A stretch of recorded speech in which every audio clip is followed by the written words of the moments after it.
मोमिनीन सैयदना फारूक आज़म सहाबा में सबसे ज्यादा तगड़ा और रसूल पसंद आदमी, गुस्से के लिहाज से सबसे तगड़े, जल्दी गुस्सा आता।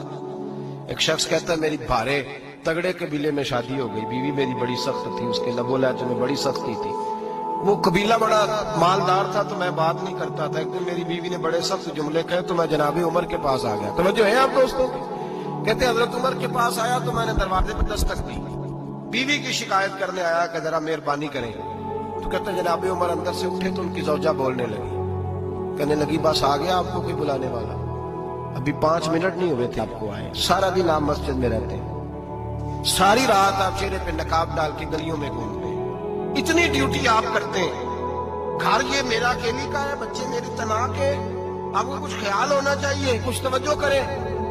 शख्स कहते वो बीबी बोलती रही और जनाबे उमर हंसते रहे और उनकी मुस्कुराहट भी मैं सुन रहा था।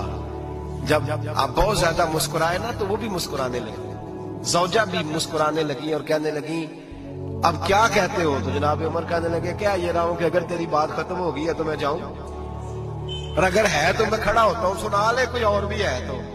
ये बात कह के बाहर आए ना जनाब सैयदना उमर फारूक, तो वो शख्स खड़ा था, आपने फरमाया कैसे आए हो?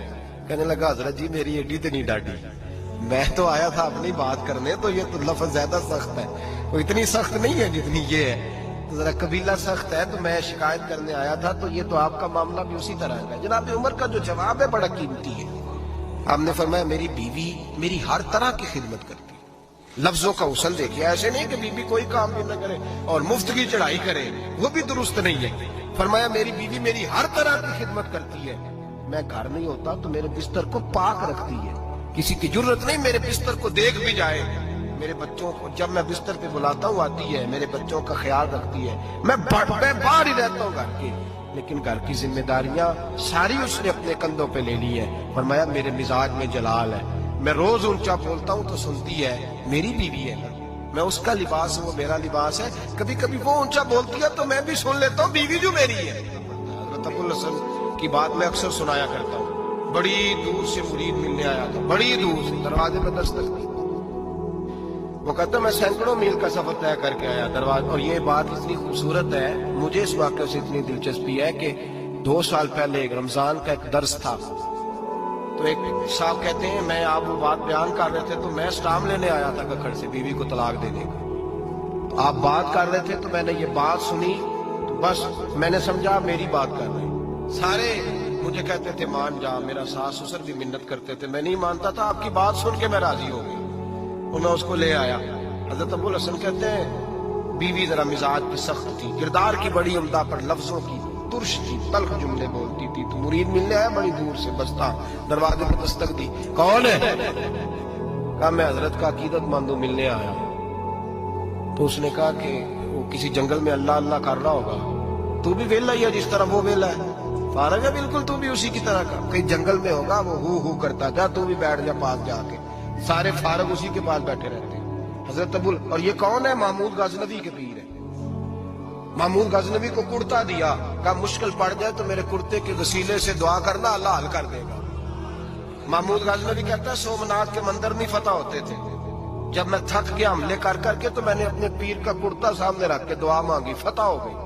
रात को हजरत अबुल हसन ख्वाब में मिले, फरमाया तूने कीमत नहीं डाली मेरे कुर्ते की, बस फतह मांगी। कहा हुजूर फिर? फरमाया मेरा कुर्ता रख के कहना था या अल्लाह सारे हिंदुओं को मुसलमान कर दे, अल्लाह ने मुसलमान कर देना था। इतना बड़ा शख्स, और घर में हाल क्या है, दस्तक दी तो बीबी कह दिया कौन है? कहा मिलने आया था, तू भी फारग है? उसने कहा जी मैं तो बड़ी दूर से आया हूँ। कहा वो जंगल में होगा, कहा हु कर रहा होगा, तू भी जा उसके पास, करो जो दिल में आता है। तो कहते मैंने कहा कुछ भी नहीं बेचारा, जिसका घर ही हाल कोई नहीं, तो कुछ भी नहीं है, कोई शय नहीं, छोड़ो, लेकिन अब आया हूं बड़ी दूर से तो मिलना तो पड़ेगा। कहते मैंने जंगल की तरफ मुंह किया, शाम हो रही थी तो शेर में बैठे हुए, शेर में बैठे आ रहे, फिर मेरे दिल में ख्याल आया कि बीवी राम होती नहीं और शेर को लगाम डाली हुई है, क्या बस आया। तो फरमाते हैं नीचे उतरे तो फरमाने लगे कि सारी आदतें अच्छी हैं, जुबान की नहीं अच्छी, सारी आदतें, मैंने बताया नहीं, खुद बोले सारी आदतें अच्छी हैं, जुबान की नहीं अच्छी, और मुझे पता है मैंने निकाल दी तो कोई रखेगा भी नहीं, किसी के साथ गुजारा नहीं कर सकती, मेरा तो हो रहा, कोई नहीं रखेगा, فرمانے لگے میں اس بد زبان سے حسن سلوک کرتا ہوں، اللہ نے بے زبان مخلوق میری فرما بردار کر دی۔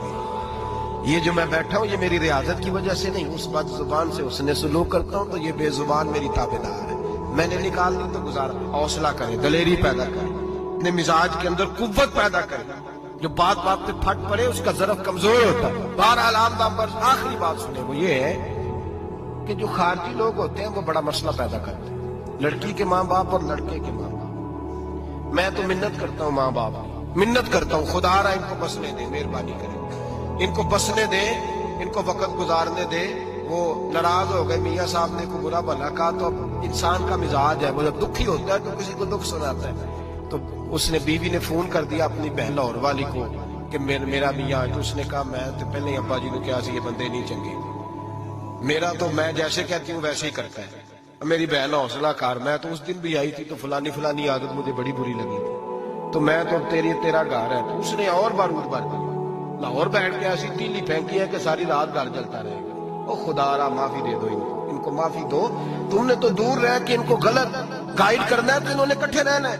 یہی حال لڑکے کے دوست نے اپنے دوست سے کہا یار بھابی تمہاری بات نہیں سنتی، تو اس نے کہا یار چھوڑ، تو نے کہا شادی کر دی میرے والی، میں گھر جاؤں تو سانس بند ہو جاتے، چاہے پوچھتی بھی نہ ہو سیدھے منہ سے، جھوٹ بولے گا، اس کا گھر تباہ کرے گا، حالات خراب کرے گا، چاہے روز اس کا حال اپنا برا ہوتا ہو۔ چاہیے کیا؟ میرے نبی کریم علیہ السلام نے فرمایا دو لوگوں کی صلح کرانے کے لیے تجھے غلط بات کہنی پڑتی ہے تو کہہ دے، اللہ تجھے اس پہ بھی اجر عطا فرمائے گا۔ ان کو کہے کہ یار کوئی بات نہیں، انسان کے کبھی رویے کچھ ہوتے ہیں، کبھی کچھ ہوتے ہیں، کبھی اندر کوئی ٹینشن ہوگی تیرے ساتھ، ان کو اچھا گائیڈ کریں، اس لیے کہ ان دونوں نے اکٹھے رہنا ہے، تم نے تو فطور ڈال کے نکل جانا ہے۔ میرے نبی پاک علیہ السلام کی حدیث سنیں، حضور نے فرمایا لعنتی ہے وہ شخص جو مرد کو عورت کے خلاف اکساتا ہے اور عورت کو مرد کے خلاف اکساتا ہے، وہ لعنتی ہے، وہ کوئی بھی ہو، مائیں بھی اور باپ بھی اور بہنیں بھی، سارے اس بات کا خیال کریں، غلط فکریں دماغوں میں نہ چھوڑیں۔ آپ اپنا گھر بسائیں گے، سائڈ پہ ہو جائیں گے اور یہاں تباہی اتر جائے گی۔ مہربانی کریں، گھر ٹوٹتا تب ہے جب باہر والے فساد برپا کرتے ہیں۔ میں ایک جملہ اکثر کہا کرتا ہوں، میاں بیوی کا اپنا جھگڑا نہیں ہوتا، جب بھی ہوتا ہے کسی تیسرے کی وجہ سے ہوتا ہے، اور جب گھر ٹوٹ جاتا ہے تو مصیبت اس کے لیے ہوتی ہے، خامند کے لیے یا بیوی کے لیے۔ اور یہ جو گھر ٹوٹتے ہیں تو سب سے زیادہ شکار وہ نونہال ہوتے ہیں جن کو باپ کی بھی ضرورت ہوتی ہے، ماں کی بھی ضرورت ہوتی ہے۔ وہ خامند بھی نئی بیوی لے آیا، ماں نے بھی نیا بیاہ رچا لیا، لیکن بچے ترستے ہیں، روتے ہیں کہ خدایا یہ کبھی کٹھے ہوتے، گھر ٹوٹ گیا، خاندان بکھر گئے، رشتے برباد ہو گئے، اور پھر اس کا نقصان کان کو اس بچی کی جب شادی ہوتی ہے تو اس کے بھی گھر والے پوچھتے ہیں ان کی طلاق کیوں ہوئی، کیوں ان کے ماں باپ آپس میں علیحدہ ہوئے، کہاں تک اس گھر کے ٹوٹنے کا اثر جاتا ہے، کہاں تک یہ تباہی اترتی ہے۔ میرے نبی کریم علیہ السلام نے گھر جوڑنے کا حکم دیا، فرمایا طلاق دینا جائز ہے پر اللہ کو پسند نہیں۔ خدا را اپنے تصورات کے اندر روشنی صحیح پیدا کریں، سوچوں کو درست کریں، حوصلوں کو بڑا کریں، شریعت کے بتائے ہوئے قاعدے اور ضابطے کے مطابق چلیں، اپنی زندگی اعلیٰ ظرفی کے ساتھ گزاریں گے تو آپ جوڑیں گے اور جوڑنے والے بنیں گے۔ اور اگر آپ کے اندر حوصلہ نہیں ہوگا تو روز بکھرے گا کام، روز ٹوٹے گا۔ ہمیشہ مدحت خیر الانام میں گزرے، دعا ہے